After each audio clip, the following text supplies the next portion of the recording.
For a few 100,000 years, Homo sapiens lived throughout the world, living off the land. Our main job was to eat and reproduce. Calories were very scarce and varied from season to season, so we could never stay very long in one spot. We didn't own things for the most part. We had individual killings and some small skirmishes, but you rarely would see an all-out war or genocide in the archaeological records. When Homo sapiens moved into Europe and Asia, they interbred as opposed to reacting violently with Neanderthals and Denisovans, from what we can tell, though diseases we brought from Africa and a recent volcano activity may very well have already reduced their numbers drastically, making them dwindle in number.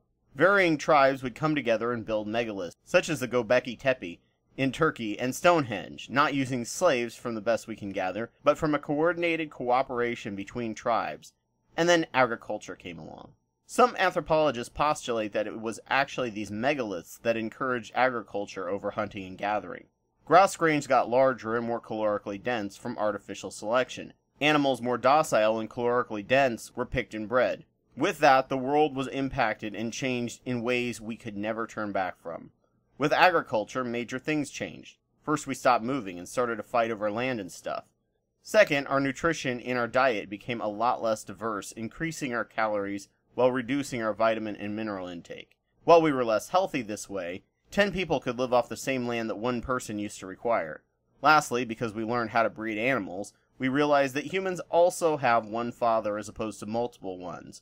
So it became very important that a person's child got a person's newly acquired stuff, and the easiest way to do that was to restrict and control the women who were weaker, who beforehand were much more equal with men prior to agriculture. To make matters worse, they now had time to divide their labor and specialize, and metalworking became a skill, which allowed more conquest and more farm implementations, but also more poisoning. Lead and mercury began to be used in all sorts of things. Drinking vessels, jewelry, makeup, and lead salts were put in food as sweeteners. When in adults, lead is not that big of a deal, so long as the dose isn't too high, but with a child's developing brain, it will stunt them, making them less intelligent, more violent, and have less impulse control. And as no one could have any way to know this, it kept happening, because these materials were so useful. Violent, bloody war and conflict arose. Subjugation, slavery, and terror were used. Everywhere civilization came about, they all began using these poisons, and their children suffered, and became the people who caused others to suffer. Violence and conquering was righteous and idealized. As everyone had some form of PTSD, they just assumed it was normal. The people furthest away from the cities and civilizations were the most peaceful, but that became harder and harder as time went on, as most of the decisions came from these lead and mercury-addled city folk. When the Europeans came to America, the natives already had some levels of agriculture, and some low-level metalworking, so they showed varying levels of violence and peace from tribe to tribe. Some, like the Taino of Hispaniola, were absolutely peaceful and giving and generous to the point where they were slaughtered and enslaved. Some were more war-minded, though, and with 90% of the continent wiped out from diseases, they reformed into tribes we know today, most with some form of PTSD from witnessing the mass die-off like the Europeans invading. We really don't know much about the American people before that point, how peaceful or warlike they were,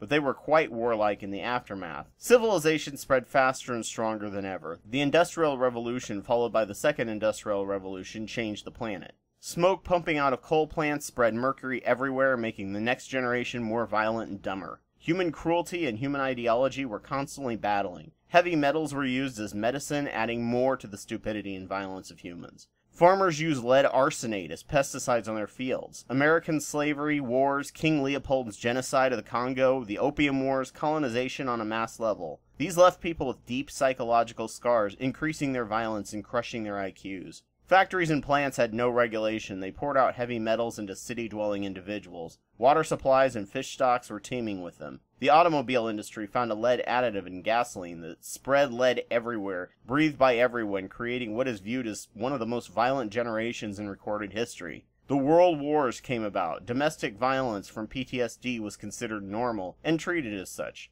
Claire Patterson, the scientist who identified the age of the Earth, also discovered that naturally occurring lead levels used to be a lot less, but it was hard for most scientists to spot it because it required going to very remote locations and studying ice cores, as we had spread it around so much.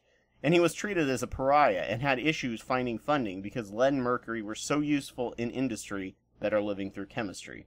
Environmental activists pushed for better pollution standards, mostly when it came to smog, and in 1970 Nixon signed in the Clean Air Act under intense political pressure.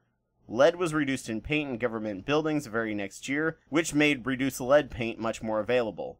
It wasn't until 1995 that lead was banned from being used in gasoline overall.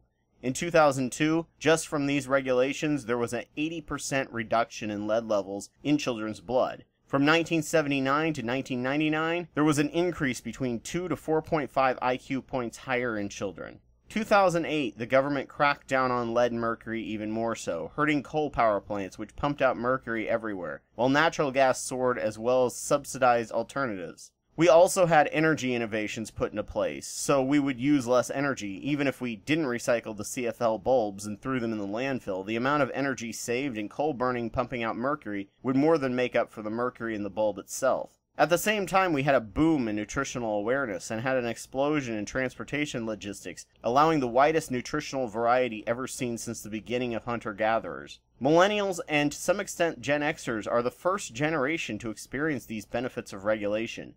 As each new baby is born, their IQ will be higher and their violence level will be lower. Lead and mercury are now experienced by poor people, not the rich. Flint, Michigan being a good example. And we still blame the poor for not pulling themselves out of poverty and having high crime rates. The older generation calls us pussy and snowflakes because we don't agree with them on how quickly we should react with violence, and they feel threatened by the increased intelligence. Though sadly they also gave millennials and Gen Zers less quality education than they had in the US with a teach-to-the-test system. Throughout history, more civilization seems to lead to dumber, more violent people. Cities poison people to no end, until now. Thanks to regulations, cities are dropping in the amount of smog they make every year, and the pollution produced per person is shrinking faster and faster than those living outside the city. In a few decades, civilization as we know it will lead to more and more peaceful, intelligent people, as opposed to doing the opposite to the first 20,000 years of its existence. Thank you for watching. Please like, rate, and subscribe, and consider donating my Patreon. Also check out my new WordPress blog, which today's topic discusses some of the culture shocks I've observed from moving from a relatively poorer area to one of the wealthiest areas in the country, and the negative psychological impacts it can have on the people who live there. Thank you.